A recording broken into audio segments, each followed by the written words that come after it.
I'm just letting you know, Orla, that we know a lot more about you and your family than what you'd think. Someone has made a terrible mistake. I shouldn't be in here. Now, that's you too, isn't it?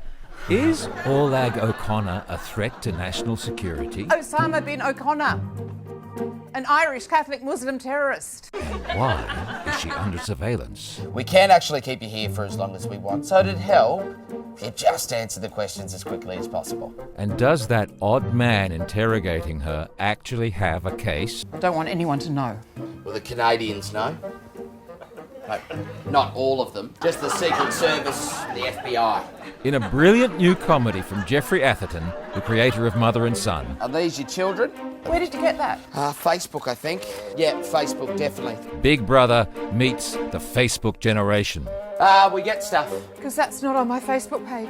Yes, but plenty of people know it's on your computer at Microsoft, Google. When the state can discover your every secret. You seem to like porn.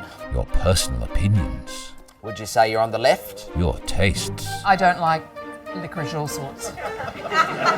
Starring Caroline Brazier, Andrew Ryan and Helmut Bakaitis. Do you know that ethics were invented by poor people to try and control the rich? Who said that about ethics? Dilbert! It's a comic strip. It's about management and stuff we all really like around here.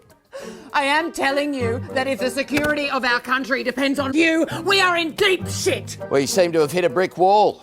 Act 2 presents Liberty, Equality, Fraternity.